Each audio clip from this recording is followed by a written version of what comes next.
Olá pessoal, sejam bem-vindos a mais um vídeo aqui do canal 7 Marte. Nesse vídeo de hoje eu quero conversar um pouquinho com vocês sobre um filme que é bem tenso mesmo, e que não é tanta gente que conhece. Eu estou falando do Last Shift, do Anthony de Blasi. Vamos conversar um pouquinho sobre isso então?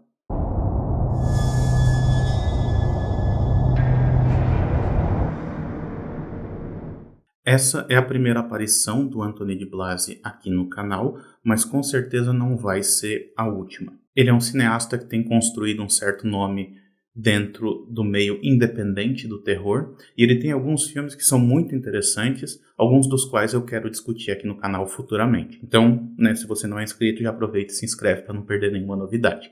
Mas nesse vídeo de hoje eu quero falar sobre o Last Shift, que eu acho que é um dos melhores filmes dele. O motivo de as pessoas talvez não conhecerem o nome do Anthony de Blasi é porque ele não é aquilo que é considerado como sendo um autor dentro do cinema. O que eu quero dizer com isso? É que os filmes dele, eles não necessariamente se parecem entre si. Não é, por exemplo, como o caso do Tim Burton, em que você vê um filme do Tim Burton e você consegue identificar, porque ele tem uma estética própria, algo que se sobressai a todos os filmes dele, algo que chama a atenção para si. O Anthony de Blasi, ele não faz isso.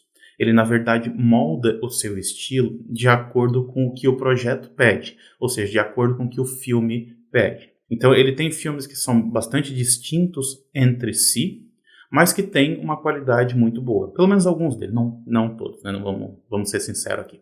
Mas, como eu disse, o Last Shift talvez seja o melhor dos filmes dele. Então, sobre o que se trata esse filme?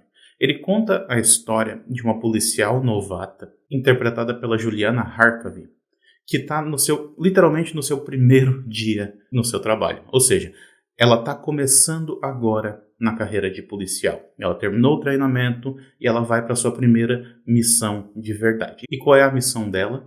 É tomar conta de uma delegacia que fechou. Todo mundo que trabalhava naquela delegacia já foi embora, já se mudou para uma outra delegacia, mas o local ainda tem algumas coisas que precisam ser cuidadas, algumas evidências de crimes anteriores, esse tipo de coisa. Então é preciso que alguém fique ali cuidando até que a equipe responsável venha remover esses itens, essas evidências. Ou seja, ela tem que ficar cuidando de um lugar vazio.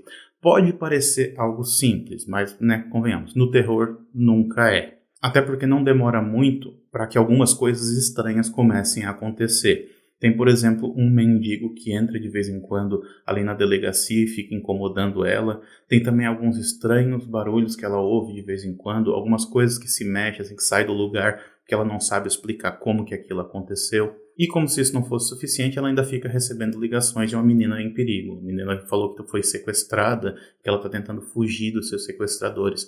Então tudo isso vai se acumulando ao longo dessa única noite que a protagonista precisa passar dentro desse ambiente. Quem acompanha um pouco mais de terror deve ter reconhecido certas similaridades entre a trama desse filme e a trama do Assalto à 13ª DP, do John Carpenter. E de fato os filmes são bem parecidos. Você tem de novo a ideia desse local abandonado, dessa delegacia que está fechada, ao mesmo tempo que você tem os personagens que estão em perigo dentro dessa delegacia. Mas tem uma diferença fundamental em relação a esses dois filmes. É que no caso do Assalto à 13ª DP, a ameaça vinha de fora, enquanto que no caso aqui do Last Shift, a ameaça está vindo de dentro. O terror aqui no The Last Shift, ele tem muito a ver com a história daquela delegacia, com muita coisa que aconteceu antes mesmo do filme começar.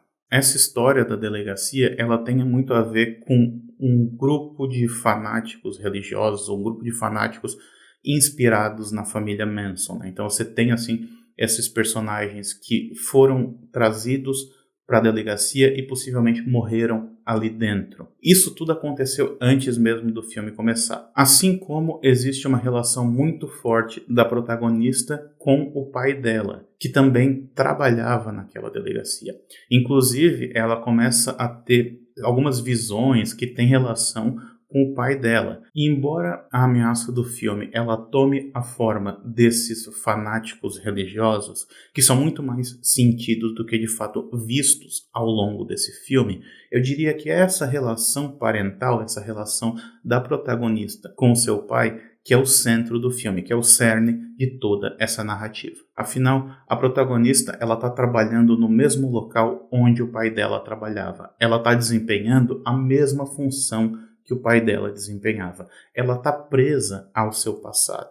Então, o que a ameaça sobrenatural desse filme aqui faz é fazer com que o passado e o presente se juntem. Durante essa única noite na delegacia, o passado vai ao encontro dela, ao encontro do presente. E eu acho que é por isso que esse filme aqui, ele talvez resolva um dos grandes problemas do gênero de terror de uma maneira geral, que é a ideia da verossimilhança. O que acontece? Toda vez que a gente está vendo um filme de terror, o público ele tende a se questionar por que os personagens eles tomam determinadas decisões. Por que eles, por exemplo, ficam dentro de uma casa mal assombrada quando eles poderiam sair a qualquer momento. Isso é um questionamento válido. O público tem que fazer esse tipo de questionamento e o filme tem que dar um jeito de resolver isso. Ele tem que criar alguma situação que impeça o personagem de fazer essa atitude que seria óbvia pra gente. No caso do The Last Shift, eu acho que ele faz um pouquinho diferente. Ele não vai muito pela obviedade, ele vai mais pelo simbólico, pelo metafórico. Porque por mais que a personagem ela opte por não sair daquela delegacia, o que é algo que a gente consideraria como sendo uma escolha errada, né? Eu diria que dentro da lógica do filme, isso faz sentido porque é como se ela não tivesse para onde ir. Ela não sai porque ela não tem por que sair. Ela não sai porque ela não tem nada lá fora. Então, a única possibilidade dela de ter um futuro, por exemplo, de ter algum tipo de finalização dos seus traumas do passado.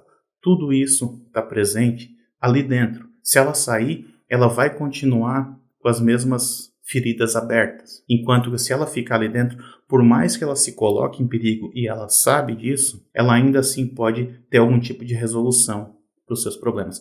Isso eu acho que é o grande poder do terror, de uma maneira geral, assim. Porque o bom terror não é aquele que causa uma situação sobrenatural, por exemplo. É aquele que usa o sobrenatural para exacerbar algum problema que já existia ali dentro. Isso é um bom desenvolvimento de personagens. E esse filme aqui faz isso muito bem. Ele usa o sobrenatural para falar sobre problemas contemporâneos, sobre problemas mundanos. Ele usa o sobrenatural para falar sobre o luto, para falar sobre a perda, para falar sobre a saudade, por exemplo. Tudo isso está presente no filme e o sobrenatural só serve para fazer isso vir à superfície. Mas já estava lá. Ou seja, o aprisionamento da personagem dentro daquele ambiente, ele é tanto literal quanto metafórico. Tem certos momentos que ela tenta sair, mas a porta está trancada, por exemplo. Mas ao mesmo tempo, não parece muito que ela quer sair de lá.